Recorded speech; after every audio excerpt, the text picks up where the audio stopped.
Welcome back to Red Ball 4 TAS Explained.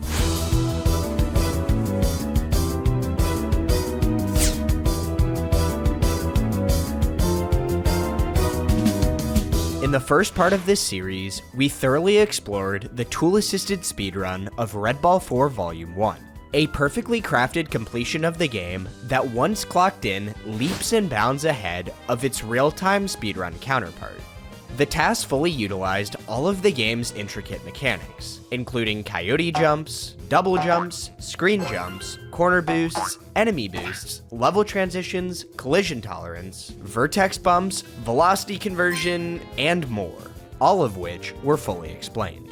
Now, we set our sights upon Volumes 2 and 3, the remaining pieces of the Red Ball 4 Flash trilogy.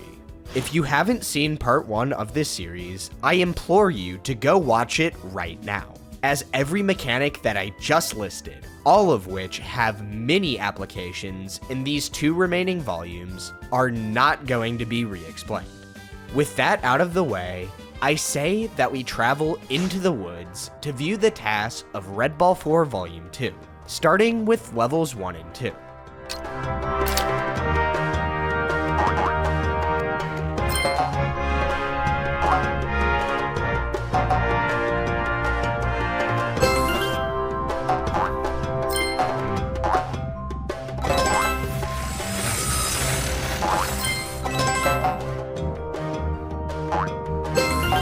At the long straightaway at the start of level 1, a frame of neutral and a frame of left plus right are used to slightly alter Red Ball's position so that, after the frame 6 double jump, Red Ball will get a horizontal vertex bump on the stump to increase his X velocity from the soft cap of 11 to over 12. Red Ball jumps upon getting a vertical vertex bump on the right side of the stump, and a frame 4 double jump gets him onto the next tree. All 3 buttons are pressed on this frame to set up an upward corner boost off the top section of the tree after a frame 3 double jump. While downward corner boosts generate rightward momentum while increasing rotational speed, upward corner boosts generate rightward momentum while reducing rotational speed. In this instance, it slightly increases Red Ball's net speed, and it allows him to reach the next tree without bonking the top section. Another upward corner boost is garnered after a frame 5 double jump, and it perfectly positions Red Ball to get a back corner boost off of the last stump. In level 2, Red Ball cannot garner enough height from a double jump to land on this 3rd platform, so all of Red Ball's speed must be sacrificed to land on the 2nd platform with a last frame double jump. The TAS implements an optimal balance between jumping off the platform quickly and rolling back on it further to attain a higher speed. A coyote jump and a left shift perfectly place Red Ball on the left corner of the 3rd platform, allowing for a double jump to be performed upon landing. Red Ball goes off screen here, so let's shift the camera up a bit to see what's going on. You've probably noticed that the tree models and hitboxes just cut off shortly above the top of the screen, allowing Red Ball to pass over them with enough height. He lands perfectly on the top of the 2nd tree, and a frame 7 double jump and a left shift places him on the right corner of the ground here, allowing him to get an enormous corner boost. A frame 3 double jump gets him to the next stump, and a frame 6 double jump sets him up for another corner boost off of the last stump before entering level 3.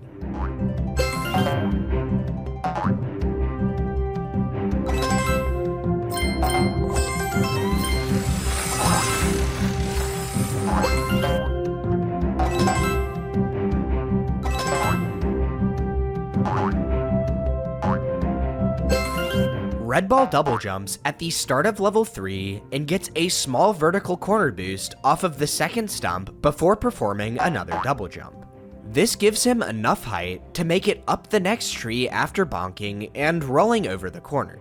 Red Ball actually stalls here for a bit so that the saw blade over here will be in a more favorable position later in the level. Red Ball generates a huge amount of speed off of the slope before double jumping over the enemy stump. Another frame 3 double jump allows him to just barely clear both the saw blade and the ending tree thanks to stalling earlier in the level. This was all done to set up a screen triple jump into level 4, which gives Red Ball enough height to make it to the gap in the first tree. In fact, the third jump has to be performed very late to prevent Red Ball from bonking his head on the ceiling. A double jump is used to cross this gap, and another one is used to just barely clear the top of this tree. One more double jump gets him to the top of the final tree, where a jump is performed to avoid a vertical vertex bump on the right corner.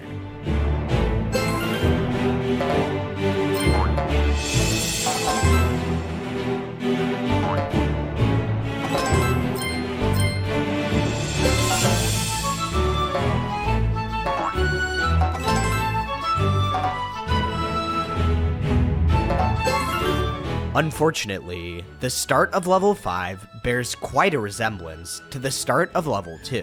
However, unlike level 2, the upper platforms here do not have a solid bottom, which makes it possible to double jump and roll up the trunk of the second tree, instead of having to land on the platform to the left. Red Ball jumps upon getting up, which causes him to bonk on the left corner of the ceiling and lose a significant amount of Y velocity. However, since jumps generate significantly more Y velocity when it is at a lower value, a second jump on frame 7 is still barely able to get him to the top of the tree.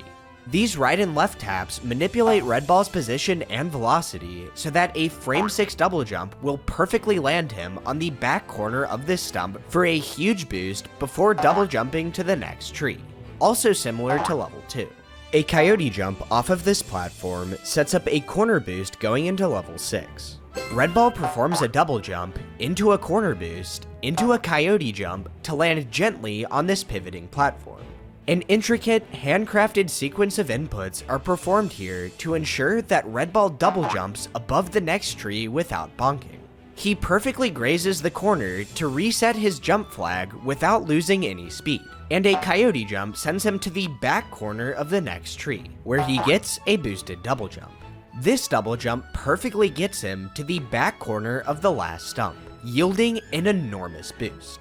Indeed, this remarkable sequence worked out without having to slow down. A double jump is performed before entering level 7.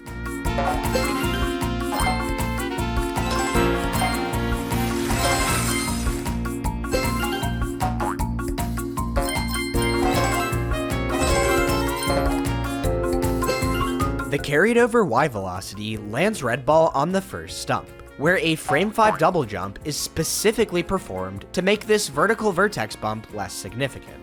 A left-right jump is performed on the end of this platform, which sets up a corner boost on the last tree that does conserve speed into the next level, as Red Ball barely ends in the 10 pixel wide safety zone. In level 8, a double jump gets Red Ball to the 0.15 pixel zone above the second stump. A single jump gets him to the next tree, where a double jump combined with a vertical vertex bump sends him far above the next tree, completely skipping this lengthy puzzle. Red Ball uses this pivoting platform as a slope to get over 20x velocity, where a double jump is performed to manipulate Red Ball's Y velocity into level 9.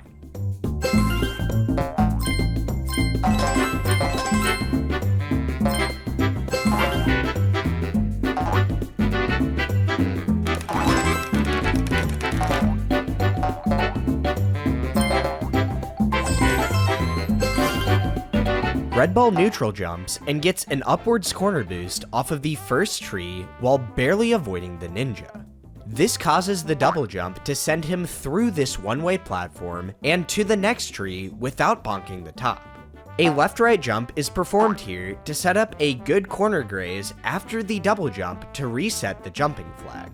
A coyote jump gets Red Ball an upwards corner boost, allowing him to cross the gap without bonking the tree at the end of the level. Red Ball jumps here so that he will enter level 10 while moving downwards, causing him to hit the ground a frame sooner from his above ground spawn position. Red Ball loses all of his speed upon crashing into the first tree, but he rolls up smoothly and quickly accelerates back to over 10x velocity. Unfortunately, a double jump does not cleanly get him to the gap in the next tree, so he loses all of his speed again before performing an upwards corner boost to perfectly get under the next tree. You may be wondering why Red Ball doesn't just double jump here to get on top of the tree, which would unlock a pretty simple route for the rest of the level. Well, a weird quirk with double jumping is that they are not possible to perform on one-way platforms, such as the ones in this section of the level. Red Ball can only contact these platforms if he has a Y velocity greater than -0.1. Since his Y velocity is instantly set to -9.55 upon jumping, he will lose contact with these kinds of platforms a single frame sooner, causing the Coyote Jump flag to not be reset and preventing a double jump. Thankfully, the bottom route is still quite fast, as Red Ball gets another upwards corner boost over the enemy before double jumping to the top portion of this log puzzle. Instead of pushing the log and tilting this platform to let it open the gate, Red Ball double jumps, grazes the corner to reset the jump flag, and then jumps again to clear the top of the final tree, carrying him into level 11.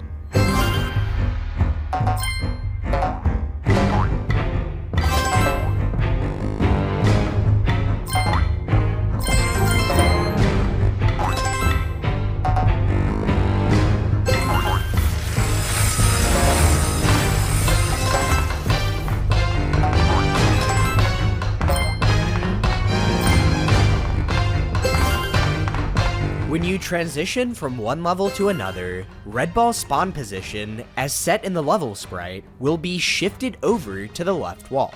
By pressing R to reset the level during the transition, the game will instead place Red Ball at the default position, which is usually a lot slower since it causes Red Ball to lose all of his speed. However, since Red Ball enters this level with just 10.7 X velocity, it does actually save a few frames to take the reset and re-accelerate. Red Ball gets an upwards corner boost and then lands exactly in the corner between the ground and the tree. By ramping up the tree while double jumping, Red Ball gets a bit of extra height since some angular velocity is converted to Y velocity. He performs a double jump on the corner of this platform to get above the tree, and then a reset is performed the frame that he activates this checkpoint flag. This causes these two swinging platforms to be placed in their default position at the start of the level, resulting in them swinging back slightly sooner. Red Ball double jumps back on top of the tree and then immediately rolls off to land on the platform as it starts moving to the right. He generates some speed before double jumping to the next platform, also using it as a ramp before double jumping again. A single jump and then a double jump over the last tree are all that is needed to complete the level. The speed generated from the platforms in level 11 quickly comes in handy, as Red Ball double jumps to the top section of this puzzle at the start and then double jumps over this second tree, completely skipping having to go through the saw blades to press the red button to open the gate. By repeatedly shifting between left and right while rolling up the tree, Red Ball gets up slightly faster since it causes extra angular velocity to get converted to Y velocity each time that it is performed. Red Ball Coyote jumps to the gap in the next tree, and a double jump places him on top of this retracted platform. Even though it is not extended, the tiny nub that is showing still has collision, so Red Ball can jump off of it. Since this is a one-way platform, Red Ball can only single jump here, which just barely gets him to the front corner of the ending stump, which he rolls up before continuing on to level 13.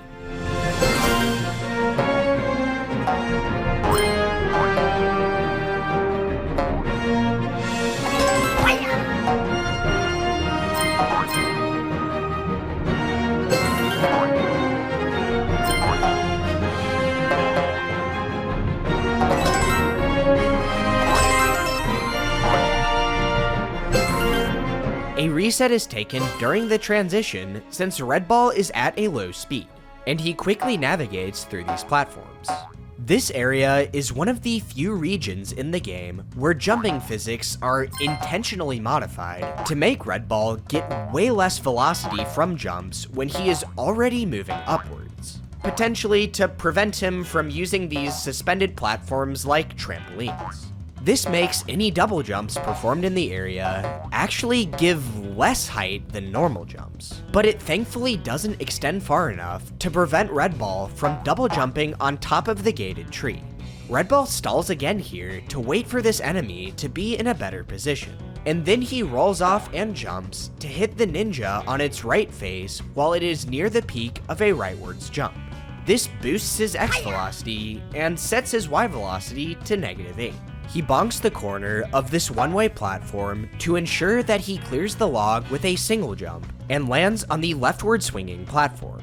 This converts a huge amount of X velocity into angular velocity, which drops him below the soft speed cap of 11. This is somewhat favorable because it allows him to accelerate a bit more and attain a higher X velocity than before after double jumping on top of the tree and then landing on the ground. Level 14 starts with a double jump to make it to the first tree, and then a double jump combined with a vertical vertex bump to make it on top of the second tree. A vertex double jump on that tree makes it to the third tree, and a double jump is performed after landing to get a corner boost on the fourth tree. A single jump gets him to the gap in the final tree, where an upwards corner boost is performed to save a few frames before entering level 15, the boss stage. Again, before we get into the tasks of the boss fight, we need to briefly go over how the fight is supposed to go down. In Phase 1, the boss slams the ground and becomes vulnerable for a hit, whereafter a saw blade appears that Red Ball must avoid.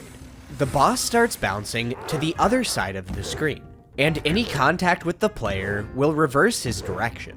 This fight uses the same 3.33 and 18 unit marks as Volume 1 does to determine whether the boss should initiate his next action. Once he crosses one of these marks, 1 second elapses before he slams and becomes vulnerable again. Except this time, 2 saw blades come out instead of 1. This process repeats once more, again with 2 saw blades, before Phase 2 begins. Now 3 hearts down, the boss again bounces to the other side of the screen and slams. This time to drop a ninja from the sky, which Red Ball must kill by bouncing on it twice. This repeats a second time, with 2 enemies dropping, and a third time with 3 enemies dropping. After this, Phase 3 begins, where the boss repeatedly bounces to the other side of the screen before becoming vulnerable, and after 3 hits, the fight is over. Without any tricks, this fight takes around 2 minutes to complete. Let's see how long it takes the task.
A minute and 5 seconds. Let's break down everything that just happened.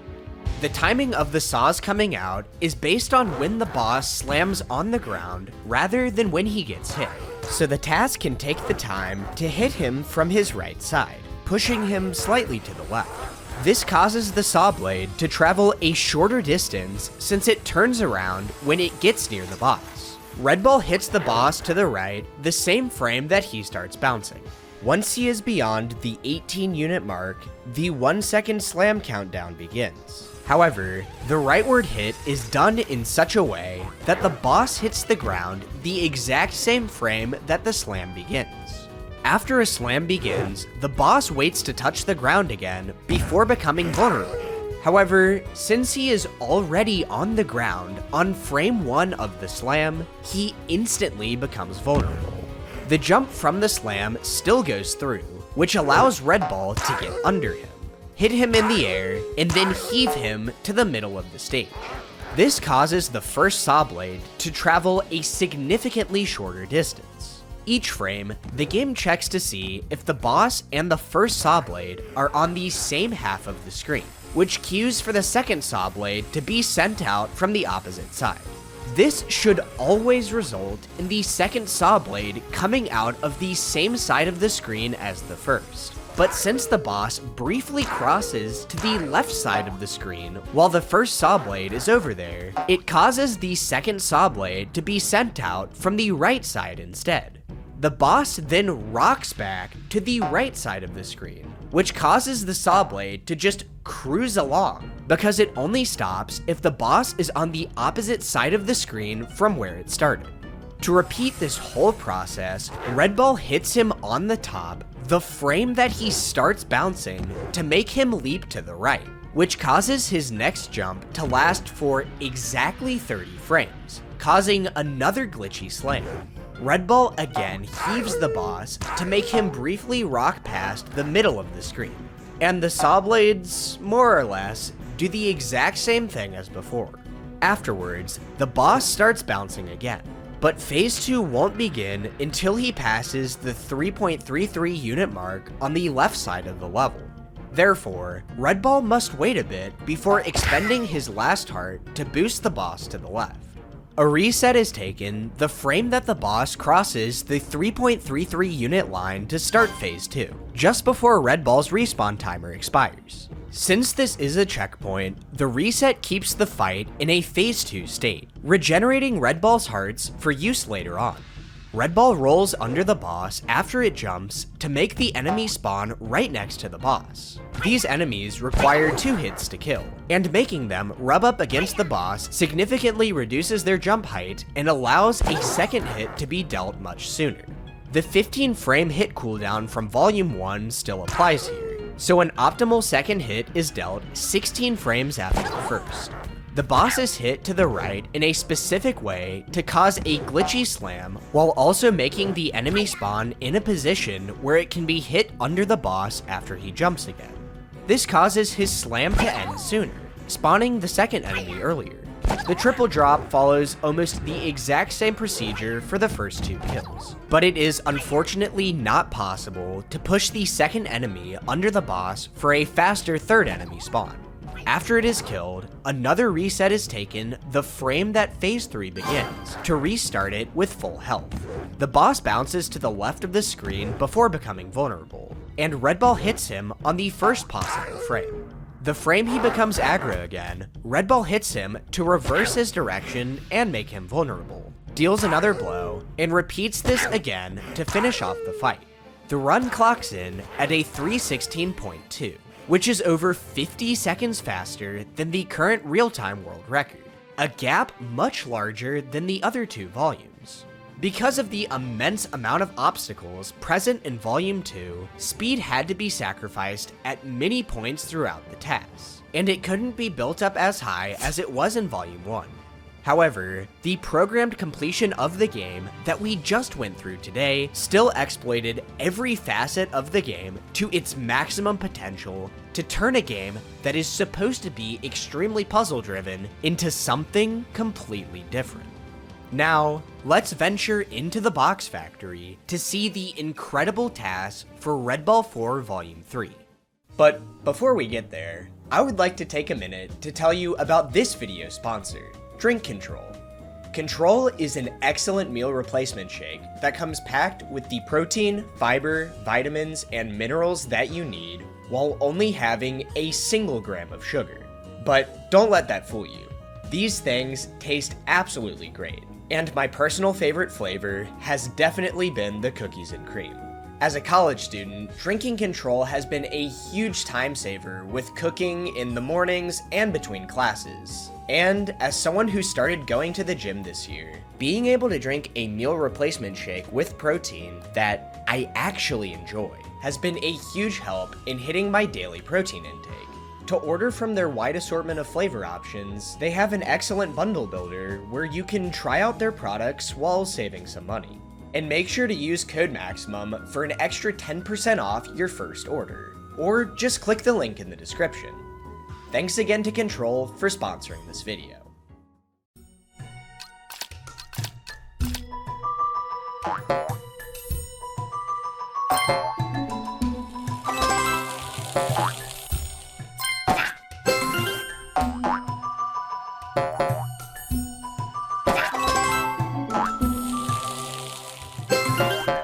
After a left tap and a spaced out double jump, Red Ball is set up for a corner boost on the back of this platform. It is worth mentioning that, in Volume 3, the jump cooldown timer is doubled from 3 frames to 6, meaning that only the frame 6 through 8 double jumps are accessible, which slightly reduces Red Ball's movement freedom. Red Ball double jumps over the enemy and up the stairs, and performs another double jump to phase right through this laser. This works because lasers in this game deal 1 heart of damage to Red Ball each frame that he is in contact, rather than instantly killing him.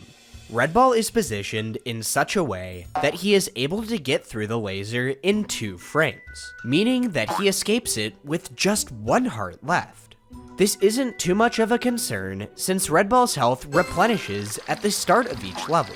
Red Ball gets a slight boost off of the enemy at the end of the level, and he double jumps to cross this gap at the start of level 2. He double jumps again to get a large boost off this enemy, and he slightly bonks on this edge to make it possible to clear this corner.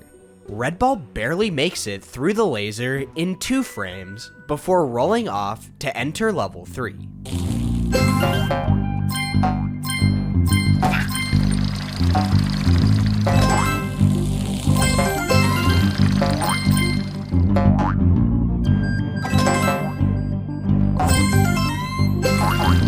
Red Ball double jumps up the stairs and then jumps again to corner boost off of the second enemy. Afterwards, he hits this conveyor belt which is moving to the left, which simply causes X velocity to be converted into angular velocity until it is 5 units greater. Red Ball then lands on this platform with very low Y velocity, which is known as a soft landing.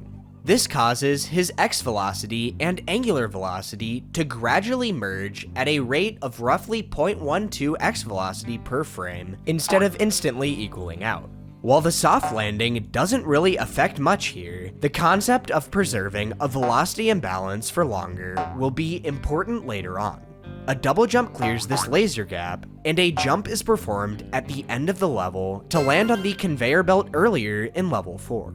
Red Ball double jumps off of the belt, but it doesn't exactly get much height. Remember those hard-coded areas in Volume 2 that I mentioned had modified jumping physics? Well, when the creator of this game, Eugene Fedosov, was building off of Volume 2 to make Volume 3, he accidentally left in the code that makes the specified areas in levels 4, 9, and 13 have lower double jumps. This area in Volume 3's level 4 just so happens to line up with the suspended platform area of Volume 2's level 4. The rest of the level just involves a double jump to get over this platform and enemy, and another one to skip this pulley towards the end.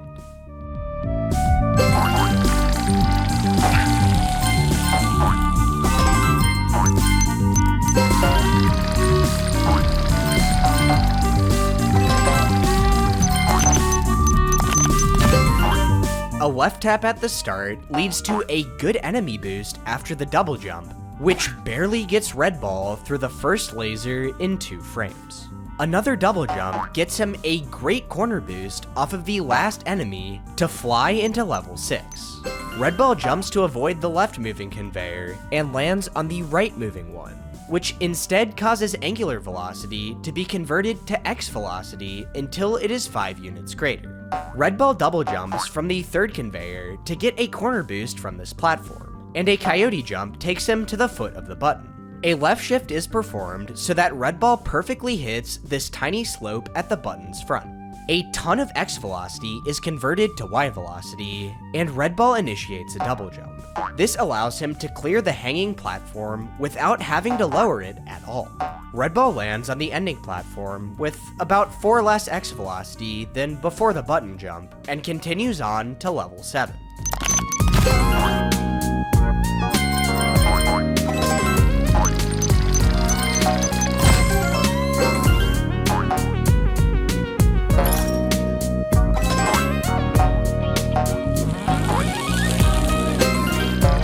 Red Ball jumps into this crusher and rolls across the barrels, unfortunately getting some unavoidable bumps between them that lose a bit of speed. Red Ball double jumps out of the tunnel, gets a boost off of the enemy, rolls on the leftward conveyor, and jumps to the end. Red Ball double jumps at the start of level 8 and can get a corner boost off of this swing since it is slightly above the ground. A neutral frame and a left plus right frame are used while jumping to set up another corner boost off of this lower platform, where Red Ball just barely avoids hitting this death barrier. He jumps and corner boosts off of the first barrel, Coyote jumps to the second, Coyote jumps to the ground, and then double jumps to this spinning laser ball. His precisely manipulated position and speed allow him to make it through 2 of the lasers, as he barely hits each for just 1 frame. Red Ball ends the level at the very top right of the screen, and a left tap is required to maintain speed into the next level.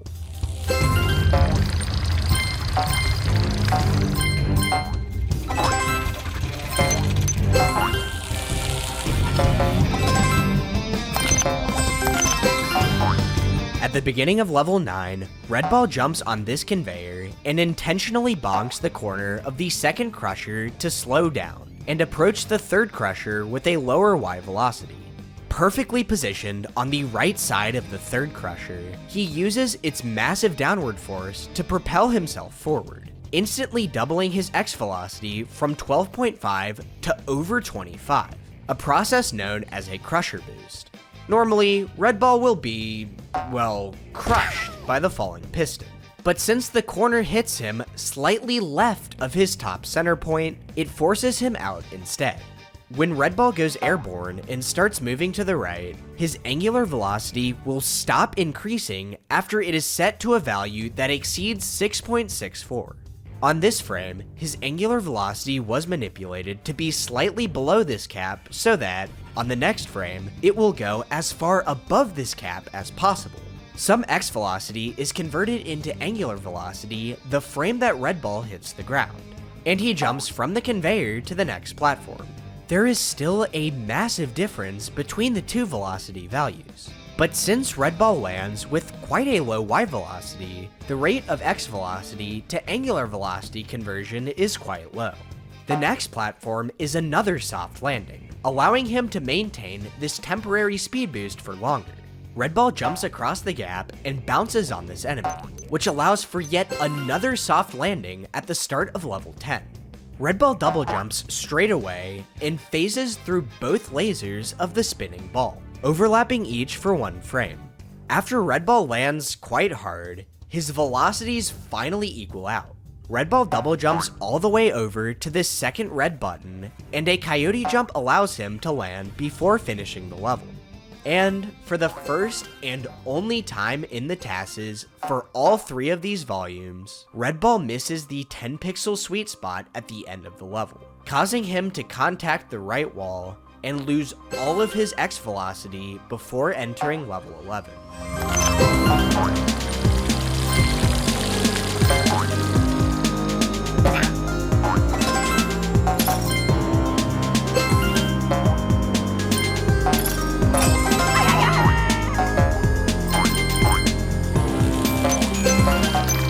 While all previous lasers in the run have been moving backwards relative to Red Ball, the lasers at the start of 11 are moving forwards, which makes it impossible to do a laser phase. This is why the speed loss on the transition doesn't really matter, since Red Ball has to wait for the laser cycle to pass. After narrowly avoiding death, he double jumps off of the conveyor to get a boost off of this second enemy. The landing on the ground is quite soft, so there is a slower conversion of angular velocity to X velocity. This makes it possible to jump and get a corner boost off of this swinging platform. A double jump from the corner clears the gap while dodging this invisible barrier. Red Ball enters level 12 with both velocities set to 14.835. Red Ball Coyote jumps after a vertical vertex bump and then slows down to land on the back of this pulley platform, getting him to the ground. Red Ball enters these crushers that usually need to be incrementally stepped through as their cycles permit. However, he instead pulls off one of the most insane tricks in the entire TAS trilogy, a double crusher boost, which gets him from 4.6x velocity to over 23.8 in just 19 frames. When crushers are on their cycles, they are very powerful and difficult to move, but it is possible to influence them under the right circumstances. Red Ball gets wedged between the first two crushers, but he doesn't die since the bottom crusher is not past his bottom middle point. This briefly blocks the movement of both crushers, as they are fighting against each other. He makes it out alive, and he coyote jumps against the crusher to reduce his Y velocity before getting the boost. This takes him from 4.6 to 16.5 X velocity. And since the cycles have been offset, he can make it under the fourth crusher and get another boost, which gets him to 23.8. Some angular velocity manipulation is done for the next level, and Red Ball makes it all the way across the gap to bounce off of the enemy and enter level 13.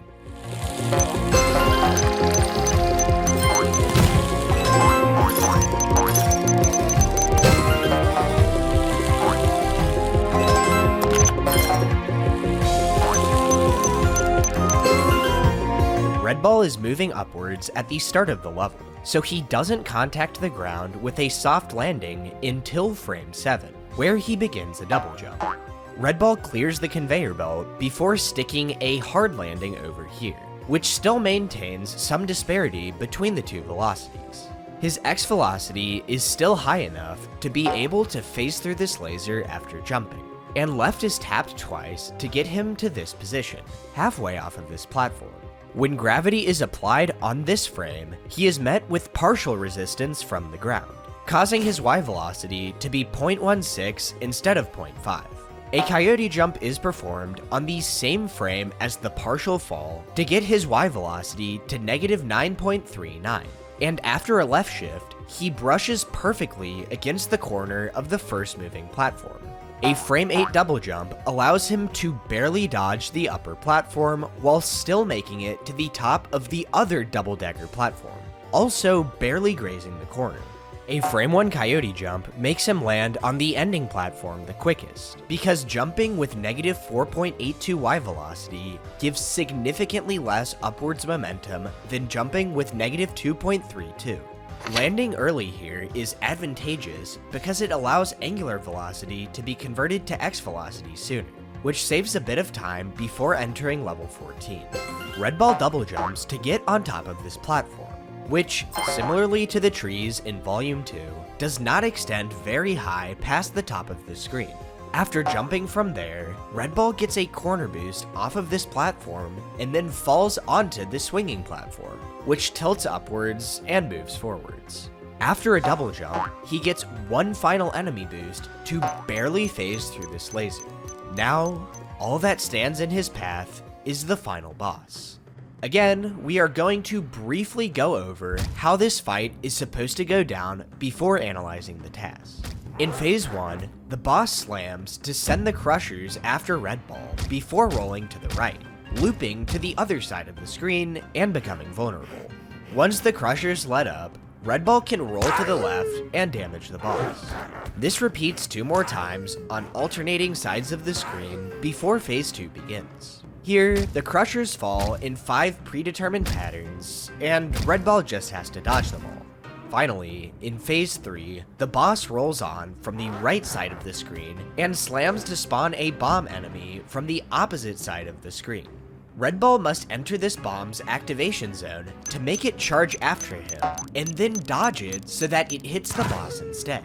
This repeats from alternating sides until the fight is over.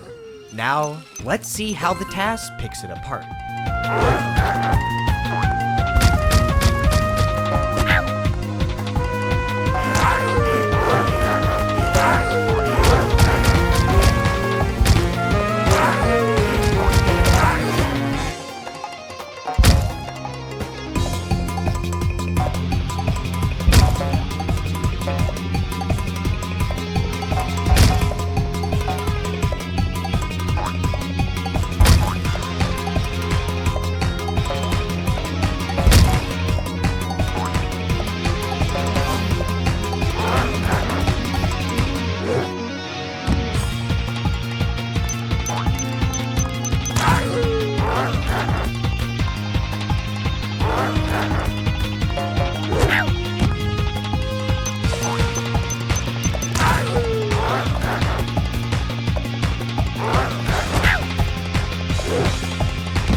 The Volume 3 boss fight is definitely the tamest of the three, with the time save over both a casual and skilled completion not being as significant as it is in the other two volumes. But a few clever ways were still found to abuse the fight's mechanics, mainly in Phase 1.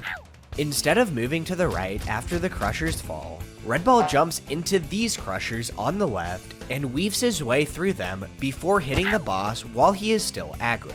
Doing this is programmed to reverse his direction, so he rolls to the left before snapping to the other side of the screen and becoming vulnerable. The first hit is dealt, and the boss slams again. However, since the game was expecting the slam to be on the left side, it is waiting for him to get to the right side of the screen before becoming vulnerable. Since he is already on the right side of the screen, this causes him to instantly become vulnerable upon slamming, leading to a very quick second hit to the right. The boss slams as he wraps around to the other side of the screen, and a crusher boost is used to get to the left side of the screen as fast as possible. Red Ball has to do another crusher weave before dealing a third blow.